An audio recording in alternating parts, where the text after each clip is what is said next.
ছেলেমেয়েরা চটপটি খেতে চায়, তো সেটা বাড়িতেই রান্না করে নিলে কেমন হয় সেই বিষয়টি দেখতে যেই আমাদের এই আজকের এই রান্নার আয়োজনটি। তো আপনারা দেখতে পাচ্ছেন যে চটপটির ডাউলটি আমরা সিদ্ধ করে এর উপরে আমরা যে জলপাইয়ের যে চাটনি সেটা দিচ্ছি। এরপরে চটপটির যে মানে মশলা সেটি হচ্ছে যে রাঁধুনি অলরেডি চটপটি মশলার যে মিক্স বের করেছে। এরপরে কিছু শসা, কিছু পেঁয়াজ কুচি আর কিছু হচ্ছে ধনিয়া পাতার যে কুচি।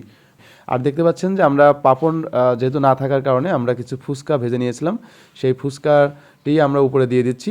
পাশাপাশি যে ডিমটি দেখতে পাচ্ছেন যে সিদ্ধ অল্প হওয়াতে আমরা কিন্তু হাত দিয়েই এটা মানে হাত দিয়েই ভেঙে দিয়েছি। তো আসলে খুবই সহজ একটি রেসিপি এবং খুবই সহজ একটি রান্না, কারণ এর যেহেতু আমাদের গ্যাসের চুলা, তো এক্ষেত্রে তো আসলে সেই আগের মতো হ্যাসেল নেই। আর এটা শুধু রান্নাই করেছি তা না, এরপরে খাওয়ার পরেও আমরা দেখেছি যে আসলে বাজারের যে চটপটি তার থেকে কিন্তু এটা অনেক ভালো লেগেছে। এবং সবচেয়ে বড় কথা হচ্ছে যে আমরা নিজ হাতে রান্না করেছি এবং নিজ হাতে পরিবেশন করে খাচ্ছি খুবই পরিষ্কার পরিচ্ছন্নভাবে।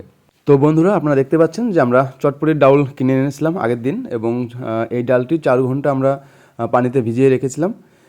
এরপরে আমরা কিছু পেঁয়াজ কুচি, শসা কুচি এবং যে ধনিয়া পাতা কুচি করে নিয়ে এই ডাউলটি আমরা সিদ্ধ করি। তো আসলে এই ডাউলটির সাথে সবজিও দিতে পারেন, সেটা আপনাদের পছন্দ মতো। তো আমরা এই ডাউলটি সিদ্ধ করেছি প্রেশার কুকারে, আপনারা চাইলে কড়াইতেও করতে পারবেন। এরই ফাঁকে দেখেন আমরা যে ওই বাজার থেকে কেনা যে ফুচকাটি ভেজে নিয়েছি, যেহেতু আমাদের পাঁপড় ছিল না।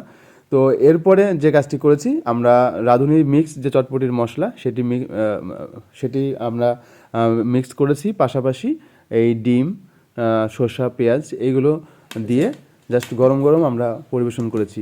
তো এটি খুবই ইজি একটি ফর্মুলা এবং আপনি আপনার ছেলে মেয়েকে যদি এই রান্নার সাথে সম্পৃক্ত করতে পারেন, তো ওরা কিন্তু আনন্দের সহিত এই রান্নাটি করবে এবং খাওয়ার সময়ও কিন্তু ওরা এটা মজা করেই খাবে, যেহেতু পরিশ্রম করলে আসলে যে কোনো জিনিসই তারপরে খেতে ভালো লাগে। তো আমার কথা আজকে এটুকুই ছিল। আর আমরা যেহেতু টক হিসাবে আসলে জলপাইয়ের যে চাটনি, সেই চাটনিটির যে শুধু তরল যে মানে অংশটুকু সেটা দিয়েছিলাম।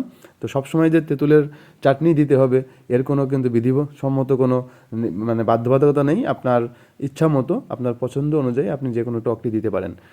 তো আমার কথা এটুকুই ছিল। ধন্যবাদ।